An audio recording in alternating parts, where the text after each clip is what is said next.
Hello student, welcome to my channel. In this video, I will discuss about the chapter 1 computer, that is evolutions of computer. I have completed IDVAC, UNIVAC 1 and now I will start from the generations of computers. So दो मेरा video already uploaded है मेरा playlist में जाके channel में जाके देख सकते हैं जो लोग मिस कर गए हैं. यहाँ से आज मैं स्टार्ट करूंगा generations of computer. Evolutions of the present day computer is commonly classified into generations of computer. Each new generation resulted in several changes. The 5 generation of computer are as follows.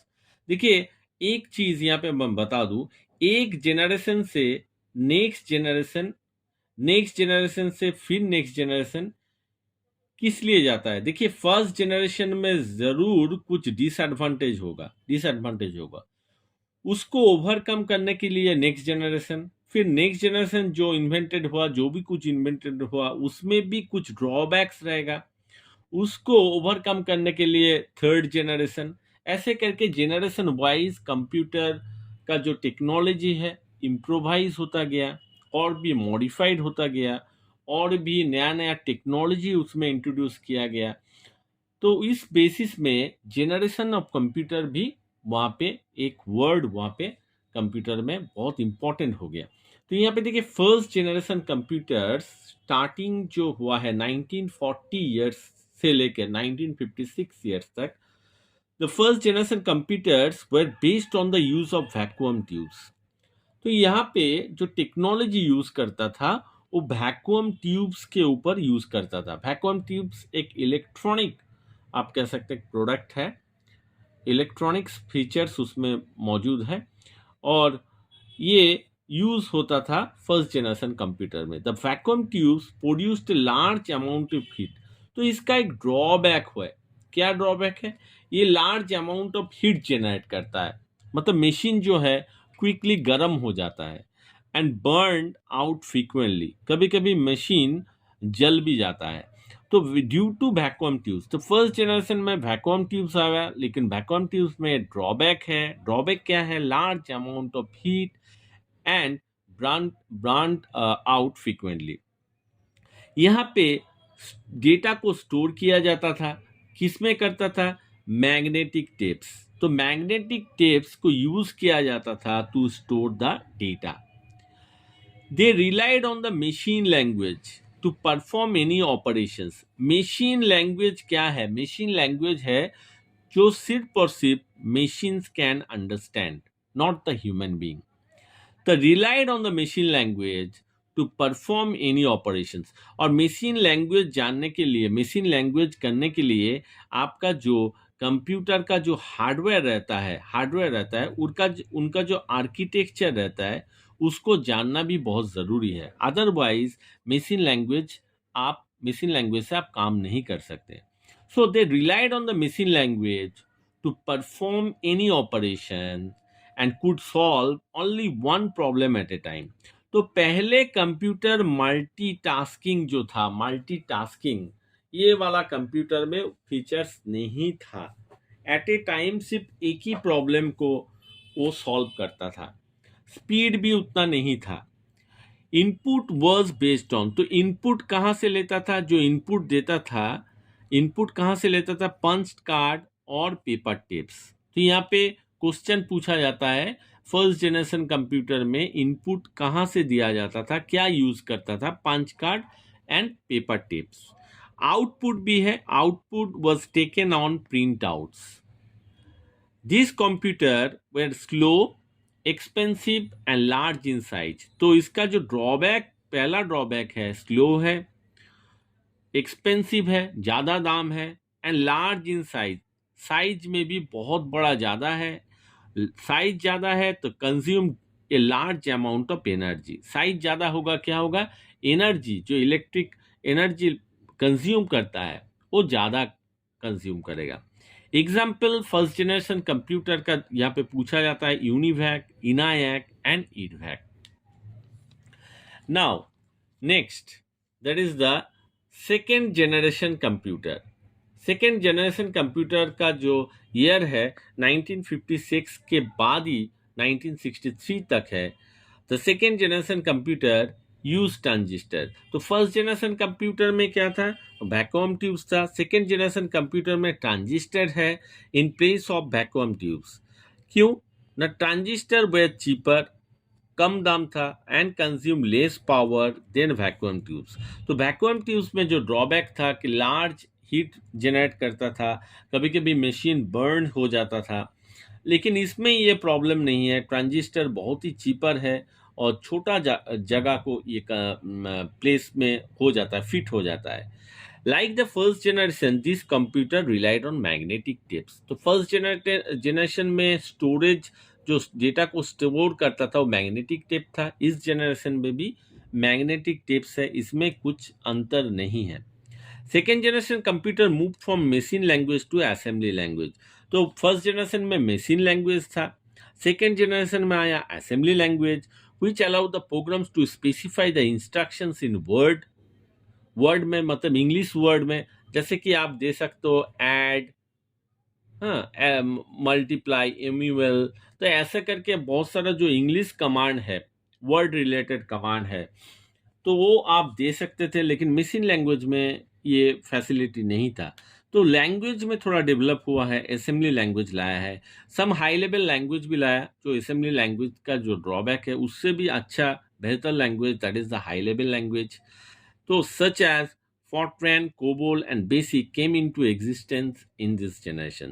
These are called early third generation language. मतलब third generation के शुरू में actually ये सब language का develop हुआ था। यहाँ पे भी देखिए 5 जो कार्ड है वो इनपुट डिवाइस के लिए यूज होता है, और पेपर जो टेप्स है, पेपर टेप्स भी इनपुट डिवाइस के लिए यूज होता है। आउटपुट के लिए through output was presented through the printouts. This computer were faster. तो फर्स्ट जनरेशन कंप्यूटर में स्लो था, जैसे कि मैंने बताया था। हर एक जनरेशन में कुछ ना कुछ आपको एक्स्ट्रा एडवांटेज मिलेगा, मॉडिफिकेशंस मिलेगा। तो फर्स्ट जनरेशन में जो स्लोअर था, सेकेंड जनरेशन में फास्टर हो गया है।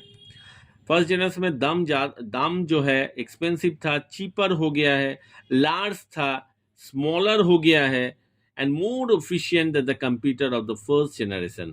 यहाँ पे एग्जाम्पल भी पूछा जाता है, IBM 1400 एंड IBM 350 जो है, ये है आपका सेकेंड जनरेशन कंप्यूटर का एग्जाम्पल। यहाँ पे एक पूछा जाता है कि ENIAC was very large in size, it weight 30 tons. 30 tons का था, मतलब कितना वेट ज्यादा था, and consume 150 kilo of power. It was 100 feet long, मतलब लॉन्ग जो लंबा है 100 फीट, ये जो लॉन्ग है 100 फीट लॉन्ग है, एंड 10 फीट टॉल। लॉन्ग जो होगा ये 100 फीट का है होता था, और टॉल जो होता था 10 फीट का होता था, मतलब बहुत बड़ा मशीन था। सो ये first generation and second generation है। फिर आते हैं थर्ड जनरेशन कंप्यूटर में। थर्ड जनरेशन में क्या हुआ, इंटीग्रेटेड सर्किट को स्टैब्लिश किया गया, इंट्रोड्यूस किया गया main technology, that is IC. Magnetic disk were used to for the storage. First and second generation में क्या था, मैग्नेटिक टेप था, वहां से मैग्नेटिक डिस्क को इन्वेंट किया गया। Pascal, RPG, and some other high-level language came into use. These computers were smaller in size, huge storage capacity. Huge storage capacity मतलब more than first and second generation computer. उससे भी ज़्यादा यहाँ पे आपको storage capacity था। फिर higher calculating speed, जल्दी से कैलकुलेशंस कर पाएगा। रिलायबिलिटी है then the previous generation of computer.